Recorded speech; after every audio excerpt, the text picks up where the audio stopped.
రంజాన్ మాసం నెల రోజుల పాటు నియమనిష్టలతో చేపట్టిన ఉపవాస దీక్షలను ముస్లింలు ఆదివారం విరమించారు. రంజాన్ తర్వాతి నెల షవ్వాల్ ప్రారంభ సూచికగా నెలవంక దర్శనమివ్వడంతో ఆనందోత్సాహాలతో రంజాన్ పండుగను నేడు జరుపుకునేందుకు నగరవాసులు సిద్ధమయ్యారు. వేసవి ఉష్ణోగ్రతలు అధికంగా ఉండడంతో రంజాన్ పండుగ నమాజులను నగరంలోని మసీదులు, ఈద్గాలలో ఉదయాన్నే ఏర్పాటు చేశారు. నగరంలోని పలు ప్రాంతాల్లో ముస్లింలు సామూహిక ఈద్ నమాజు చదివేందుకు నగరపాలక సంస్థ అధికారులు ప్రత్యేక ఏర్పాట్లు చేశారు. ఇక రంజాన్ పర్వదినాన్ని ఉత్సాహంగా వేడుకగా చేసుకుంటారు. ఈమాన్, నమాజ్, రోజా, జకాత్, హజ్ అనేవి ఇస్లాం మతానికి మూల స్తంభాలు. ఈ 5 సూత్రాలను రంజాన్ మాసంలో పాటించడాన్ని గొప్ప అవకాశంగా భావిస్తారు ముస్లింలు. ప్రతి ఒక్కరూ తమ సంపాదనలో కొంత భాగాన్ని పేదల కోసం ఖర్చు చేయటాన్ని జకాత్ అంటారు. రంజాన్ మాసంలో ముస్లింలు తమ ఆదాయంలో 2.5% ధనాన్ని తప్పనిసరిగా పేదల కోసం ఖర్చు పెట్టాలని చెబుతుంది ఖురాన్. అలా సమకూరిన ధనంతో ఆయా సంస్థలు పేదలకు ఆహారం, దుస్తులు, విద్య, వైద్యం అందిస్తాయి. నిరుపేదలు సైతం రంజాన్ పండుగను జరుపుకునేందుకు జకాత్ ఉపయోగపడుతుంది. అదేవిధంగా ఫిత్రా దానం చేస్తారు. వేసవి ఉష్ణోగ్రతలు అధికంగా ఉండటంతో మసీదు కమిటీలు రంజాన్ పండుగ నమాజులను నగరంలోని మసీదులు, ఈద్గాలలో ఉదయాన్నే ఏర్పాటు చేశారు. నగరంలోని పలు ప్రాంతాల్లో ఉదయం 6:30 గంటల నుంచి 10:30 గంటల మధ్యలో సామూహిక ఈద్ ప్రార్థనలు ఏర్పాటు చేశారు. నగరంలోని Gandhinagar gymkhana grounds, Muralinagar Eidgah, one town Gandhiji municipal high school, exhibition ground, Pantakalava road, Urmila Nagar HO function hall, Indira Gandhi stadium, Gannavaram Eidgah, Sanath Nagar Eidgah, Yanamalakuduru జన్నుతల్ బాకీ ఈద్గా, సింగ్ నగర్ ఈనాం ఈద్గా, కుమరిపాలెం ఈద్గాలతో పాటు పలు మసీదుల్లో ఈద్ నమాజ్ ప్రత్యేక ఏర్పాట్లు చేశారు. ప్రార్థనలకు వచ్చే ముస్లింలకు ఎటువంటి అసౌకర్యం కలగకుండా నగరపాలక సంస్థ అధికారులు అన్ని చర్యలు తీసుకున్నారు. రంజాన్ పర్వదినం సందర్భంగా ముఖ్యమంత్రి చంద్రబాబు నాయుడు, ఉప ముఖ్యమంత్రి పవన్ కళ్యాణ్, మంత్రి నారా లోకేష్, మాజీ సీఎం వైసీపీ అధినేత వైఎస్ జగన్మోహన్ రెడ్డిలు ముస్లింలకు రంజాన్ శుభాకాంక్షలు తెలిపారు. దీక్షలు, ఉపవాసాలు, దైవారాధన, దాన ధర్మాలు, చెడును త్యజించడం, సాటి మానవులకు సేవ వంటి సత్కార్యాల ద్వారా అల్లాహ్ స్మరణలో తరించే ఈ రంజాన్ రాష్ట్ర ప్రజలకు సుఖ సంతోషాలు కలిగించాలని ఆకాంక్షించారు. రాష్ట్రంలో ముస్లింలకు ముఖ్యమంత్రి చంద్రబాబు నాయుడు, ఉప ముఖ్యమంత్రి పవన్ కళ్యాణ్, నారా లోకేష్, వైసీపీ అధినేత వైఎస్ జగన్మోహన్ రెడ్డిలు రంజాన్ పండుగ శుభాకాంక్షలు తెలిపారు. మానవాళికి హితాన్ని బోధించే రంజాన్ పండుగ సామరస్యానికి, సౌహృద్భావానికి, సర్వ మానవ సమత్వానికి అల్లాహ్ దీవెనలతో రాష్ట్ర ప్రజలకు సకల శుభాలు కలగాలని ఉప ముఖ్యమంత్రి పవన్ కళ్యాణ్ ఆకాంక్షించారు. క్రమశిక్షణ, దాతృత్వం, ధార్మిక చింతనల కలయికే పవిత్ర రంజాన్ మాసమని అన్నారు. నియమనిష్టలతో ఉపవాస దీక్షలు ముగించి పండుగ జరుపుకుంటున్న ముస్లింలకు మంత్రి నారా లోకేష్ రంజాన్ శుభాకాంక్షలు తెలిపారు. ప్రతి ఒక్కరి ఇంట సుఖ సంతోషాలు నింపాలని అల్లాను ప్రార్థిస్తున్నట్లు వెల్లడించారు. ఉపవాస దీక్షలు ముగించుకుని రంజాన్ పండుగను పవిత్రంగా జరుపుకుంటున్న ముస్లిం మత విశ్వాసులందరికీ మాజీ సీఎం వైఎస్ జగన్మోహన్ రెడ్డి హృదయపూర్వక పండుగ తరుణాన శాంతి, సౌభాగ్యం, ఆయురారోగ్యాలు కలగాలని మనసారా కోరుకుంటున్నానని తెలిపారు. పేదరికం లేని సమాజం కోసమే కృషి చేస్తున్నట్లు సీఎం చంద్రబాబు తెలిపారు. నాకు ఏ కోరికలు లేవని, ప్రజలు, యువత భవిష్యత్తు బాగుండాలనే ఉద్దేశంతో P4 విధానాన్ని తీసుకొచ్చామని చంద్రబాబు స్పష్టం చేశారు. వెలగపూడి సచివాలయ వేదికగా పేదరికం లేని సమాజమే ధ్యేయంగా ముఖ్యమంత్రి చంద్రబాబు, ఉప ముఖ్యమంత్రి పవన్ కళ్యాణ్ P4 కార్యక్రమాన్ని లాంఛనంగా ప్రారంభించారు. ఈ కార్యక్రమంలో మంత్రులు పయ్యావుల కేశవ్, నాదెండ్ల మనోహర్, కొల్లు రవీంద్ర, గొట్టిపాటి రవి, డోలా బాలవీరాంజనేయులు, కూటమి ఎమ్మెల్యేలు పాల్గొన్నారు. పబ్లిక్ ప్రైవేట్ పీపుల్ పార్ట్నర్షిప్గా ఈ విధానాన్ని తీసుకువచ్చారు. తొలి దశలో దాదాపు 20 లక్షల మందికి లబ్ధి చేకూరేలా ప్రణాళికలు రూపొందించారు. వెలగపూడి సచివాలయం సమీపంలో నిర్వహించిన ఈ కార్యక్రమానికి పెద్ద ఎత్తున ప్రజలు తరలివచ్చారు. మార్గదర్శి బంగారు కుటుంబం నినాదంతో P4 కార్యక్రమానికి శ్రీకారం చుట్టారు. మంగళగిరికి చెందిన నరసింహ కుటుంబానికి తొలి బంగారు కుటుంబంగా, భవన నిర్మాణ కార్మికుడు ఇమానియేల్ కుటుంబాన్ని రెండో బంగారు కుటుంబంగా ఎంపిక చేశారు. పేదరికం లేని సమాజం కోసమే కృషి చేస్తున్నట్లు సీఎం చంద్రబాబు తెలిపారు. నాకు ఏ కోరికలు లేవని, ప్రజలు, యువత భవిష్యత్తు బాగుండాలని ఆలోచించాను. సుపరిపాలన, మంచి రాజకీయాలను నమ్మాను. నేను ఏ తప్పు చేయలేదు, భవిష్యత్తులో చేయను అని పేర్కొన్నారు. 40 ఏళ్లుగా ప్రజల జీవితంగా జీవించా. నా జీవితం ప్రజలకే అంకితమని అన్నారు. ఆర్థిక సంస్కరణల తర్వాత ప్రభుత్వం ప్రైవేట్ భాగస్వామ్యం వచ్చింది. అన్ని పనులైనాయి. ఈరోజు నేను ఎన్నోసార్లు ఆలోచించాను. వెలుగు తీసుకొచ్చాం. ఎప్పుడో సమైక్య ఆంధ్రప్రదేశ్లో పేదవాళ్ళను బాగు చేయాలని పోయాను. డాక్రా సంఘాలు నేనే పెట్టాను, నా మానస పుత్రిక. డాక్రా సంఘాలు కష్టపడుతున్నారని పొదుపు ఉద్యమం నేర్పించాను. చదువుకోమన్నాను. ఇంకో పక్క మీరు ఒకసారి ఆలోచిస్తే వంట చేయాలంటే బాధలున్నాయని 97-98లో వంట గ్యాస్ సిలిండర్లు ఇచ్చాను, ఉచితంగా ఇప్పించాను. ఇప్పుడు 3 సిలిండర్లు ఉచితంగా ఇప్పించి గ్యాస్ సిలిండర్ కూడా ఇచ్చే పరిస్థితికి వచ్చాం. ఆడపిల్లలు సరిగా చదువుకోకపోతే ఆ రోజుల్లో నేను చెప్పడమే కాకుండా 33% రిజర్వేషన్లు తీసుకొచ్చాం ఆడపిల్లలకి. ఎప్పుడైతే రిజర్వేషన్లు తీసుకొచ్చామో 50% కంటే బాగా చదువుకుంటున్నారు మీరు. ఇప్పుడు నేను ఎక్కడా పోతే ఎవరన్నా వస్తారు, భార్యాభర్త ఇద్దరు ఐటీలో పనిచేస్తారు. నేను అడుగుతున్నాను, భర్త ఆదాయం భార్య ఆదాయం అడిగినప్పుడు ఒకటే సమాచారం, 180% భార్యల ఆదాయం ఎక్కువ ఉందంటే అది మా ఆడబిడ్డలకుండే తెలివితేటలు. అనంతరం ఉప ముఖ్యమంత్రి పవన్ కళ్యాణ్ మాట్లాడుతూ తెలుగు ప్రజలు బాగుండాలనేదే సీఎం చంద్రబాబు తన ఆకాంక్షని పేర్కొన్నారు. చంద్రబాబు సారథ్యంలో మన రాష్ట్రం స్వర్ణాంధ్రగా మారుతోందన్నారు. సాధారణ నాయకుడు రాజకీయాలు, ఎన్నికల గురించి ఆలోచిస్తాడు. చంద్రబాబు లాంటి విజనరీ నేత వచ్చే తరం గురించి ఆలోచిస్తారని స్పష్టం చేశారు. P4 వల్ల 30 లక్షల కుటుంబాల జీవితాల్లో మార్పులు వస్తాయని, ఎదుగుతున్న క్రమంలో కష్టపడి నేర్చుకున్న వారే అద్భుతాలు చేస్తారని పవన్ కళ్యాణ్ పేర్కొన్నారు. సమాజంలో ఉన్నత స్థాయికి వెళ్ళిపోయి వీళ్ళు కింద వ్యక్తులకి, వర్గాలకి ఏమి చేయరు అని ఉంటుంది. ఎప్పుడు చేస్తూ ఉంటారు, కానీ ఏ ప్రభుత్వం కూడా ఇంత బలంగా ఎప్పుడు పూనుకోలేదు, చేసిన దాఖలాలు కూడా లేవు. వ్యక్తులు చేసి ఉండొచ్చేమో, కానీ దీనిని ఒక ప్రభుత్వం నుంచి ఇలాంటి పథకానికి శ్రీకారం చుట్టినందుకు మనస్ఫూర్తిగా శ్రీ గౌరవ ముఖ్యమంత్రి శ్రీ నారా చంద్రబాబు నాయుడు గారికి మనస్ఫూర్తిగా వారికి హ్యాట్స్ ఆఫ్ తెలియజేస్తాను. ఎందుకంటే 90s లో అంటే ఒక నాయకుడు, ఒక పొలిటికల్ లీడర్ వచ్చే ఎన్నికల గురించి ఆలోచిస్తాడు, కానీ ఒక నాయకుడు, ఒక నిజమైన ఒక విజనరీ లీడరు వచ్చే తరం కోసం ఆలోచిస్తారు. అలాంటి వచ్చే తరం కోసం ఆలోచించగలిగే నాయకులే కాబట్టి ఈ రోజున గౌరవ ముఖ్యమంత్రి శ్రీ నారా చంద్రబాబు నాయుడు గారి వెంట మేమందరం ఎందుకున్నామంటే ఒక తరం కోసం ఆలోచించగలిగే వ్యక్తి. ఇప్పుడు ఒక తరం కాదు, 2-3 తరాల కోసం ఆలోచించే వ్యక్తిగా ఉన్నాం. అందుకని వేదిక పైన ఇక్కడున్న ఈ బంగారు కుటుంబం, ఈ పాలసీకి ఉన్న వాళ్ళందరూ చూడండి, చిన్నపిల్లలందరూ ఇంకా ఇంటర్ చదువుకుంటున్నారు. వీళ్ళందరికీ నాకు పరిస్థితి బాగలేదు కానీ నా బిడ్డల పరిస్థితి బాగుండాలని ఏ తండ్రికైనా ఏ తల్లికైనా ఉంటుంది. వారికి ఎలాంటి చేయూతనివ్వాలి, ఎలాంటి సలహాలు ఇవ్వాలి, కొన్నిసార్లు ఆర్థికంగా కావచ్చు, కొన్నిసార్లు ప్రత్యేకమైన పరిస్థితులు కావచ్చు, ఏమిస్తే బాగుంటుంది అనేది ఈ నలుగురు కలిసి మనకి అటు ప్రభుత్వం తరపు నుంచి, అటు ప్రైవేట్ రంగం నుంచి, అటు ప్రజలు కలిసి పనిచేయటం, ఇది చాలా చాలా ఒక గ్రేట్ ఇనిషియేటివ్. మనస్ఫూర్తి సమాజానికి సాయం చేసేవాళ్లు చాలా మంది ఉన్నారని మేఘా ఇంజనీరింగ్ కంపెనీ అధినేత కృష్ణారెడ్డి అన్నారు. చాలా మంది ధనికులు ఎలా సేవ చేయాలో తెలియదని, గ్రామాలను దత్తత తీసుకునేందుకు అనేక మంది సిద్ధంగా ఉన్నారని తెలిపారు. తమ కంపెనీల్లో 4 లక్షల మంది పనిచేస్తున్నారని చెప్పారు. P4 ద్వారా కృష్ణా జిల్లా ప్రజలకు అండగా నిలిచేందుకు సిద్ధంగా ఉన్నారని మేఘా కృష్ణారెడ్డి స్పష్టం చేశారు. ముఖ్యమంత్రి గారు, ఉప ముఖ్యమంత్రి గారు పెట్టిన ఈ P4 కాన్సెప్ట్ ద్వారా చాలా చేయగలుగుతాం, ప్రజలకి చాలా చేరువయ్యి చాలా చేయగలుగుతాం అనే నమ్మకం వచ్చింది. ఇందులో గవర్నమెంట్లు చేసేదానికన్నా, బ్రదర్స్ కొంచెం వినండి నాయన సార్, ఇందులో గవర్నమెంట్లు చేసేదానికన్నా మీరు కలిపి చేస్తే చాలా చేయగలుగుతాం. దీనికి ఒక చిన్న ఎగ్జాంపుల్, ఈ దేశంలో ఆల్మోస్ట్ 20 రాష్ట్రాల్లో, ప్రపంచంలో 20 దేశాల్లో పనిచేస్తున్నాం. చాలా దగ్గర నుంచి చాలా మంది లీడర్స్ని చూస్తాం, ముఖ్యమంత్రిని చూస్తాం, ప్రెసిడెంట్ని చూస్తాం, ప్రైమ్ మినిస్టర్ని చూస్తాం. ఇక్కడ ఉన్న గవర్నమెంట్ ప్రజలకి చాలా చేయాలని చాలా తపనతో ఉన్న గవర్నమెంట్ మేము చూసిన దానికి. దీన్ని కనుక మీరు ప్రాపర్గా ఉపయోగించుకుంటే బెటర్ లైఫ్ చాలా ఈజీగా అచీవ్ కావచ్చు. ఆంధ్రప్రదేశ్ రాష్ట్రంలో క్రికెట్ మైదానాల ఏర్పాటుకు కృషి చేసి నైపుణ్యం కలిగిన మట్టి మాణిక్యాలను వెలికితీయాల్సిన బాధ్యత ఆంధ్ర క్రికెట్ అసోసియేషన్కు ఉందని మంత్రి నారా లోకేష్ స్పష్టం చేశారు. ఆధునీకరించిన విశాఖ క్రికెట్ స్టేడియాన్ని ICC chairman Jay Shah, BCCI president Roger Binny, ACA అధ్యక్షుడు ఎంపీ కేశినేని శివనాథులతో కలిసి మంత్రి నారా లోకేష్ లాంఛనంగా ప్రారంభించారు.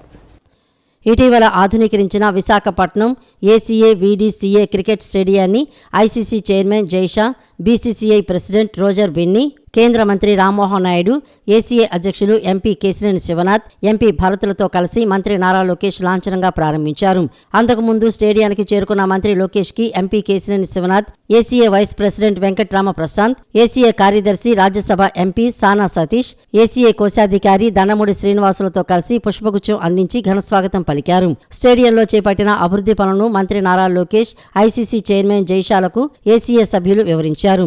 స్టేడియం ఆధునీకరణ పనులపై మంత్రి నారా లోకేష్, ఐసీసీ చైర్మన్ జైషా హర్షం వ్యక్తం చేయడంతో పాటు ఏసీఏ అధ్యక్షులు ఎంపీ కేశినేని శివనాథ్ను అభినందించారు. అనంతరం స్టేడియంలో Delhi Capitals versus Sunrisers Hyderabad cricket match వీక్షించారు. వైజాగ్ స్టేడియంలో వరుసగా 2 మ్యాచ్లను గెలిచిన ఢిల్లీ క్యాపిటల్స్ ను అభినందించారు. ఈ కార్యక్రమంలో మాజీ cricketer Chamundeswarinath, BCCI vice president Rajeev Shukla, భారత మహిళా క్రికెట్ జట్టు మాజీ కెప్టెన్ మిథాలీ రాజ్, ఇతర ఏసీఈ అపెక్స్ మెంబర్స్ పాల్గొన్నారు. ఆర్థికంగా ఎదిగిన వారు మిగతా వారిని ఎదిగేలా చూడాలన్నదే స్వర్ణ భారత్ ట్రస్ట్ లక్ష్యమని సీఎం చంద్రబాబు అన్నారు. సమాజంలో ఆర్థికంగా ఎదిగిన వారు కొందరు పేదలను ఆదుకోవాలని సీఎం సూచించారు. కృష్ణా జిల్లా ఆత్కూరులోని స్వర్ణ భారత్ ట్రస్ట్ ఆధ్వర్యంలో నిర్వహిస్తున్న ఉగాది ఉత్సవాలలో ఆంధ్రప్రదేశ్ ముఖ్యమంత్రి నారా చంద్రబాబు నాయుడు, మాజీ ఉపరాష్ట్రపతి ముప్పవరపు వెంకయ్య నాయుడు ముఖ్య అతిథులుగా పాల్గొన్నారు. ఈ కార్యక్రమంలో మంత్రి కొల్లు రవీంద్ర, ఎంపీ వల్లభనేని బాలశౌరి, ఎమ్మెల్యేలు యార్లగడ్డ వెంకట్రావు, సుజనా చౌదరి, కామినేని శ్రీనివాసరావు, పలువురు ప్రతినిధులు పాల్గొన్నారు. అనంతరం వెంకయ్య నాయుడు మాట్లాడుతూ స్వర్ణ భారత్ ట్రస్ట్ ద్వారా అనేక ఆసుపత్రుల సహకారంతో రోగులకు సేవలు అందిస్తున్నామని తెలిపారు. చిన్న స్థాయి నాయకుడి నుంచి ఎదిగి ఉపరాష్ట్ర పదవి వరకు వెళ్లిన స్వర్ణ భారత్ ట్రస్ట్ సేవలే అన్నిటికంటే ఎక్కువ తృప్తినిస్తున్నాయని అన్నారు. తన తర్వాత కూడా ట్రస్ట్ సేవలు నిరాటంకంగా కొనసాగాలని ఆకాంక్షించారు. మొదటి చంద్రబాబు నాయుడు గారు విభజనకు అసలు అంగీకారంగా కూడా లేడు. ఆ తర్వాత మరి అందరం కూడా చెప్పాం. తర్వాత ప్రత్యేక మన రాష్ట్రానికి ప్రత్యేకమైన నిధులు ఇవ్వాలి, ఆర్థిక సంఘ సిఫారసుల ప్రకారం ప్రత్యేక రాష్ట్ర హోదా వచ్చే అవకాశం లేదు కాబట్టి ప్రత్యేక నిధులు ఇవ్వాలనే ఉద్దేశంతో అనేక విద్యా సంస్థలు మనం శ్రీకాకుళం నుంచి అనంతపురం వరకు అనేక విద్యా సంస్థలు త్వరితగతిన తెచ్చుకున్నాం. నేను తీసుకున్న చొరవ ఒకటైతే దానికి ముఖ్యమంత్రి చంద్రబాబు నాయుడు గారు అందించినట్టు సహకారం అవుతుందో ఈ రెండు కలవబట్టే మనకు అనేక సంస్థలు ఆంధ్రప్రదేశ్లో వచ్చాయి. అప్పుడు ఎంతో ఆలోచించి ఈ కొత్తగా రాజధాని ఎక్కడో దూర ప్రదేశంలో పెడితే అది అభివృద్ధి చెందదు వెంటనే, అందుకని గుంటూరు విజయవాడ మధ్య అయితే బాగుంటుందనే ఆలోచనతో ఈ అమరావతికి ఆ రోజు ప్రధానమంత్రి నరేంద్ర మోడీ గారిని తీసుకొచ్చి శంకుస్థాపన చేయించడం జరిగింది. నేను అధికారంలో ఉండగానే దానికి మొదటగా 1500 కోట్లు అప్పటికప్పుడు అర్జెంటుగా మంజూరు చేయించి నాగపూర్కి మనుషులను పంపించి ట్రెజరీ నుంచి అక్కడి నుంచి ఉత్తర్వులు తెప్పించి ఇక్కడ ఇవ్వడం జరిగింది. దానికి రెడీగా మన దగ్గర డీటెయిల్డ్ ప్రాజెక్ట్ రిపోర్ట్ లేదు కాబట్టి రిపోర్ట్ రెడీగా ఉన్న గుంటూరు, విజయవాడ ఈ నగరాలకు రెడీగా ఉన్న ప్రాజెక్ట్ రిపోర్ట్ ప్రకారం నిధులు వాళ్ళకి విడుదల చేయడం జరిగింది. అది అంటే ఇది కూడా అమరావతిలో ఒక భాగం కాబట్టి. సీఎం చంద్రబాబు స్వర్ణ భారత్ ట్రస్ట్ ఆధ్వర్యంలో శిక్షణ పొందుతున్న విద్యార్థులు, మహిళలతో మాట్లాడారు. వర్క్ ఫ్రం హోం గురించి ఎంతవరకు అవగాహన ఉందని అడిగి తెలుసుకున్నారు. గ్రామాల్లో వర్క్ ఫ్రం హోం విధానంలో ఎవరైనా పనిచేస్తున్నారా లేదా అనేది తెలుసుకోవాలని సూచించారు. ఇంటి పనులు చేస్తూనే ఉపాధి అవకాశాలపైన దృష్టి సారించాలని చెప్పారు. స్వర్ణ భారత్ ట్రస్ట్ తరపున కూడా మహిళల్లో చైతన్యం తీసుకురావాలని తెలిపారు. సమాజం గురించి, మన రాష్ట్రం గురించి అనునిత్యం తపన పడే వ్యక్తి వెంకయ్య నాయుడు గారు. ఏ విధంగా మన సాంప్రదాయాన్ని ప్రపంచం మొత్తం పాటిస్తున్నారో మనం చూస్తున్నాం. ఇంకొక పక్క నాకు ఎన్నోసార్లు చెప్తున్నా, ఇప్పుడు కూడా చెప్తున్నా, ప్రపంచంలో ఏ దేశానికి లేనటువంటి ఏకైక సంపద ఫ్యామిలీ, కుటుంబ వ్యవస్థ భారతదేశం సొంతం.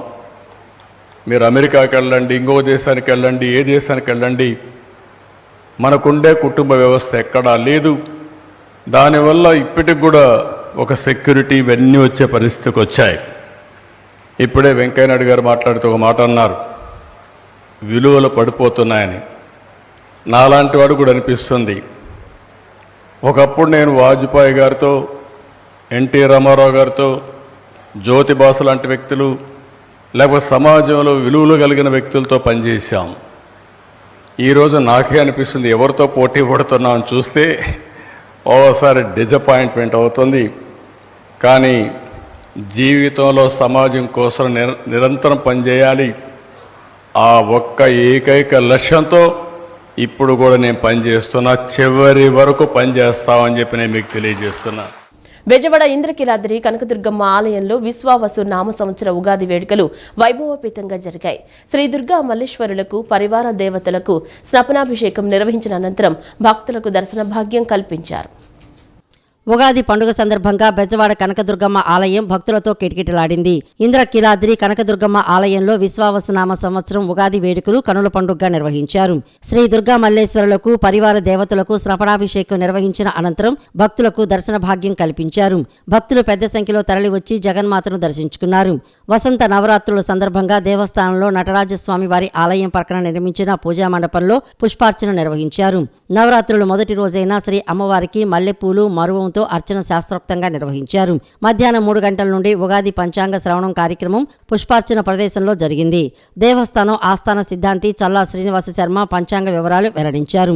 ఈ సంవత్సరం రాజ్యాధిపతి, మంత్రి, సేనాధిపతి అనుకూలంగా రావడం వలన అమ్మవారి అనుగ్రహంతో సకాలంలో వర్షాలు సమృద్ధిగా కురుస్తాయని, అభివృద్ధి బాగుంటుందని, ధార్మిక కార్యకలాపాలు విస్తృతంగా జరుగుతాయని వివరించారు. అనంతరం పంచాంగకర్త శ్రీనివాస శర్మను ఆలయ కార్యనిర్వహణాధికారి కె రామచంద్ర మోహన్ సత్కరించారు. శ్రీ విశ్వావసునామ సంవత్సరంలో నవగ్రహముల అనుగ్రహములతో పరిపాలకులందరూ కూడా చక్కని ఆలోచనతో ప్రజా సంక్షేమానికి పాటుపడతారు. ప్రజలు నిర్మలమైనటువంటి మనస్సుతో, మంచి బుద్ధితో తమ తమ విధులను అనుసరించి ప్రవర్తిస్తారు. ఈ సంవత్సరము విశ్వావసునామ సంవత్సరంలో అనేక పరిశ్రమలు ఏర్పడి తద్వారా ఉద్యోగం కలిగి ధనధాన్య సంపదలతో ప్రజలు సుఖంగా ఉంటారు. అదేవిధంగా పరిపాలకులు సద్బుద్ధితో ధర్మపాలన చేయుదురు. నవగ్రహముల అనుగ్రహముతో అనేక ప్రణాళికల ద్వారా ప్రజా సంక్షేమ కార్యములు నెరుపుతారు. తద్వారా ప్రజలందరూ కూడా ఇతి బాధలను పొందక ఆయురారోగ్యంతో సుఖ సంపదలతో ఉంటారు. సకాలంలో వర్షం కురిసి పాడి పంటలతో ప్రజలు సుఖిస్తారు. ఈ విశ్వావసునామ సంవత్సరంలో శ్రీ దుర్గా మల్లేశ్వర స్వామి వార్ల అనుగ్రహంతో కార్యనిర్వహణాధికారి అయినటువంటి వారికి అర్చక శిఖామణులు, వేద విద్వాంసులు మరియు ఇతర నిర్వహణాధికారులు, ఈ దేవాలయ 50 మంది సిబ్బంది మరియు భక్తజనులందరికీ కూడా సర్వశ్రేయస్సులు కలుగుగాక. సర్వస్వరూపే సర్వేశే సర్వశక్తి సమన్వితే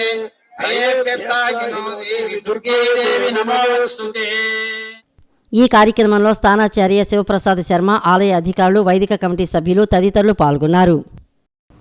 విశ్వావసు నామ సంవత్సరం ఉగాది నాడు టిట్కో ఇళ్లను ప్రారంభించడం ఆనందంగా ఉందని రాష్ట్ర గనులు, భూగర్భ వనరులు, ఎక్సైజ్ శాఖ మంత్రి కొల్లు రవీంద్ర తెలిపారు. పేదవాడి సొంతింటి కళ నెరవేర్చడం తాను చాలా అదృష్టంగా భావిస్తున్నట్లు కొల్లు రవీంద్ర పేర్కొన్నారు. కృష్ణా జిల్లా మచిలీపట్నంలో ఉగాది పండుగ రోజున 1700 టిట్కో G+3 ఇళ్లను రాష్ట్ర గనులు, భూగర్భ వనరులు, ఎక్సైజ్ శాఖ మంత్రి కొల్లు రవీంద్ర, ఆర్టీసీ చైర్మన్ కొనకల నారాయణ, జనసేన బండి రామకృష్ణ చేతుల మీదుగా అర్హులైన లబ్ధిదారులకు ఇంటి తాళాలు, డాక్యుమెంట్లతో పాటు పండుగ కానుకలను అందజేశారు. అనంతరం మంత్రి కొల్లు రవీంద్ర మాట్లాడుతూ ఈ రోజు నిజంగా శుభదినం అని, ఉగాది రోజున టిట్కో ఇళ్లను ప్రారంభించడం ఆనందంగా ఉందని అన్నారు. మున్సిపల్ పరిధిలో ఉన్న అన్ని మున్సిపాలిటీల్లో G+2014-19 టీడీపీ ప్రభుత్వ హయాంలో G+3 నిర్మాణం చేయడానికి ఆ రోజు సీఎం చంద్రబాబు శ్రీకారం చుట్టారని అన్నారు. 2019 నాటికి మచిలీపట్నం మున్సిపాలిటీలో 6400 ఇళ్లు మంజూరు అయితే 4000 ఇళ్ల నిర్మాణం ప్రారంభించడం జరిగింది. బేస్మెంట్ లెవెల్ కొన్ని పూర్తి కాగా మిగతావి 2300 ఇళ్లు పూర్తి చేసిన 2019లో అధికారంలోకి వచ్చిన జగన్మోహన్ రెడ్డి ప్రభుత్వం ఇళ్లు ఇవ్వడానికి మనసు ఒప్పలేదని పేర్కొన్నారు. కనీసం వీటి వైపు కూడా చూడలేదని ధ్వజమెత్తారు. కేవలం రంగులు వేసుకుని ఆనందం పొందారని మంత్రి రవీంద్ర విమర్శించారు. ముఖ్యమంత్రి సీఎం చంద్రబాబు నాయుడు ఆధ్వర్యంలో కూటమి ప్రభుత్వం అధికారంలోకి వచ్చాక వెంటనే 1700 టిట్కో ఇళ్లు అర్హులైన లబ్ధిదారులకు అందజేయడం జరిగిందని అన్నారు. 1800 ఇళ్ల నిర్మాణం పూర్తి చేయాల్సి ఉందని, పెండింగ్ ఇళ్లకు సంబంధించిన విషయంపై సీఎం చంద్రబాబు మున్సిపల్ శాఖ మంత్రి నారాయణతో చర్చించామని, త్వరలోనే వాటి నిర్మాణం పూర్తి చేస్తామని మంత్రి కొల్లు రవీంద్ర హామీ ఇచ్చారు. మున్సిపల్ పరిధిలో ఉన్నటువంటి అన్ని మున్సిపాలిటీస్లో G+3 ఇల్లు నిర్మాణం చేయడానికి ఆ రోజు శ్రీకారం చుట్టడం జరిగింది. 2019కి మరి మచిలీపట్నం మున్సిపాలిటీలో ఆ రోజున ఇళ్ళని కూడా కంప్లీట్ చేసాం. దాదాపు 6400 ఇళ్ళు శాంక్షన్ అయితే 4000 ఇళ్ళు స్టార్ట్ చేసుకోవడం జరిగింది. బేస్మెంట్ లెవెల్లో కొన్ని ఆగిపోయినాయి. మిగతా 2300 ఇళ్ళు పూర్తయినాయి. ఆ 2300 ఇళ్ళు కూడా ఇవ్వడానికి వైఎస్ఆర్ పార్టీకి ఆనాడు జగన్మోహన్ రెడ్డి కానీ ఆనాటి పాలకులకు కానీ మనసొప్పక కనీసం వీటి వెంకవైపు కూడా చూడకుండా కేవలం రంగులు వేసుకుని ఆనందం పొందారు.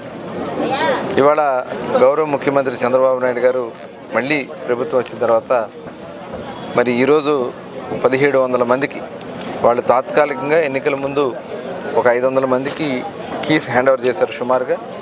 మేము తిరిగి 1700 మందికి ఈ రోజున కీస్ అలాగే డాక్యుమెంట్స్ కానీ వాళ్ళందరూ కూడా ఇంటి తాళంతో పాటు పండుగ కానుక కింద అందించడం జరిగింది. నిజంగా చాలా శుభదినం. ఇవాళ ఈ రకంగా ఒక సొంత ఇంటి కళ నెరవేర్చడం అనేది నిజంగా అదృష్టంగా భావిస్తూ మరి మిగిలినవి కూడా ఇంకొక 1800 ఇళ్ళు కంప్లీట్ చేయాల్సినవి ఉన్నాయి. ఆ 1800 ఇళ్ళకు కూడా మొన్న గౌరవ ముఖ్యమంత్రి గారికి అలాగే మున్సిపల్ మినిస్టర్ గారి దృష్టిలో కూడా పెట్టి అవి కూడా కంప్లీట్ చేసి ఏదైతే డ్రా తీసినటువంటి వాళ్ళు ఉన్నారో ఆ రోజున 4200 మందికి దగ్గర ఇల్లు కంప్లీట్ చేయడం జరుగుతుంది. మిగిలిన వారికి కూడా భవిష్యత్తులో మళ్ళీ G+3 నిర్మాణం చేయడానికి ఆలోచన చేస్తే దాంట్లో ఇప్పించేలాగాను, లేని పక్షంలో ఏదైతే వాళ్ళు గతంలో సెంటు భూములు ఇచ్చారో అవి కొంతమంది ఇళ్ళు స్టార్ట్ చేసుకున్నారు, శాంక్షన్ అయినాయి. వారికి కాకుండా మిగిలిన వారికి అవసరమైతే 2 సెంట్లు చొప్పున డివైడ్ చేసి వాళ్ళకు కూడా ఇవాళ ప్రభుత్వం 2,50,000 హౌసింగ్ కింద ఇస్తున్నారు. ఎస్సీలకి బీసీలకి మరొక 50,000 అదనంగా ఇస్తున్నారు. అవి కూడా ఇచ్చి 3 లక్షల రూపాయలతో వాళ్ళు ఇల్లు కంప్లీట్ చేయడం జరుగుతుంది. ఉండవల్లి సెంటర్ సమీపంలో కేఎల్ రావు కాలనీ దగ్గర 3 రోజుల క్రితం గుర్తు తెలియని వ్యక్తి మృతదేహాన్ని తాడేపల్లి పోలీసులు స్వాధీనం చేసుకుని విచారణ చేపట్టారు. కొండపైన కొందరు యువకులు ఒక వ్యక్తిపై దాడి చేసి అనంతరం హత్య చేసి ఎవరికి అనుమానం రాకుండా రోడ్డు మీద పడేసి వెళ్లిపోయారని పోలీసుల ప్రాథమిక విచారణలో తేలింది. ఉండవల్లి సెంటర్ సమీపంలో కేఎల్ రావు కాలనీ దగ్గర 3 రోజుల క్రితం గుర్తు తెలియని వ్యక్తి మృతదేహాన్ని తాడేపల్లి పోలీసులు స్వాధీనం చేసుకుని విచారణ చేపట్టారు. మృతుడు కేఎల్ రావు కాలనీ హోసన్న మందిరం దగ్గర కొండపైకి వెళ్లగా గుర్తు తెలియని వ్యక్తి మృతదేహాన్ని ఓ మహిళ చూసి పెద్దగా కేకలు వేయడంతో స్థానికులు గమనించి పోలీసులకు సమాచారం అందించారు. తాడేపల్లి పోలీసులు ఘటనా స్థలానికి చేరుకుని మృతదేహాన్ని పోస్టుమార్టం నిమిత్తం ఆసుపత్రికి తరలించారు. కేసు నమోదు చేసుకుని పోలీసులు దర్యాప్తు చేపట్టారు. పోస్టుమార్టం రిపోర్టు ఆధారంగా స్థానికంగా నివాసం ఉండే 6 యువకులు ఆ వ్యక్తిని అతి తీవ్రంగా కొట్టడం వల్ల మృతి చెందాడని తేలడంతో ఆ 6 యువకుల్ని గుర్తించి వారిలో 3 అదుపులోకి తీసుకున్నారు. మరో 3 త్వరలో అరెస్ట్ చేస్తామని డీఎస్పీ మురళీకృష్ణ మీడియాకు వివరించారు. గుర్తు తెలియని మృతదేహం అని తేలిగ్గా వదిలేయకుండా మృతికి కారణమైన వారిని గుర్తించి వారిని అరెస్టు చేసిన తాడేపల్లి సీఐ కళ్యాణ్ రాజుని వాళ్ళ సిబ్బందిని ఎస్పీ సతీష్ కుమార్ అభినందించారు. కేఎల్ నగర్ కాలనీలో హోసన్న మందిరం దగ్గర 25-30 సంవత్సరాల వయసు ఉన్నటువంటి ఒక మగ వ్యక్తి మాసిపోయిన బట్టలతో చనిపోయి ఉన్నాడు.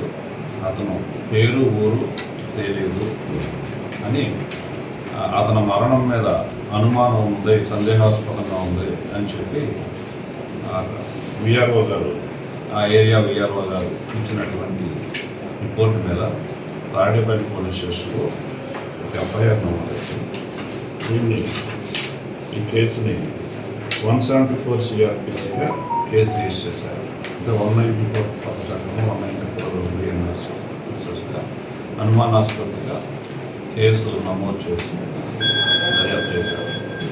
దర్యాప్తులో తేలింది ఏంటంటే ఈ కేసుకు సంబంధించి ఒక 6 వ్యక్తులు ఆ రోజు అంటే 27వ తేదీ సాయంత్రం 6-6:30 గంటల సమయంలో ఈ ఎవరైతే చనిపోయి ఉన్నాడో ఈ వ్యక్తి హోసన్న మందిరం దగ్గర ఉన్నటువంటి ఒక ఇంట్లోకి ప్రవేశించి ఆ ఇంట్లో ఉన్నటువంటి స్త్రీతో అసభ్యకంగా ప్రవర్తించి పారిపోతుండగా ఆమె కేకలేసినట్టు పారిపోతున్నట్టు దానిని గమనించినటువంటి అక్కడ ఉన్నటువంటి స్థానిక యువకులు ఒక 6 ఆమె అతన్ని వెంబడించి చేతులతో బలంగా ఇష్టారాజ్యంగా పట్టడం వలన ఆ వ్యక్తి చనిపోయినట్లుగా శవపంచనాథం సమయంలో వాళ్ళు పంచాయతీదారులు సాక్షులు సాక్ష్యం ఇచ్చారు. దాని మీద అతని శరీరం మీద కూడా గాయాలు ఉండడం వలన అనుమానాస్పద మృతిని 302 అంటే 103 క్లాస్ బిఎన్ఎస్గా సెక్షన్ ఆఫర్ చేసి తాడేపల్లి సిఐ కళ్యాణ్ రాజు కేసుని దర్యాప్తుని చేపట్టారు. ఈ వార్తలు ఇంతటితో సమాప్తం. నమస్కారం.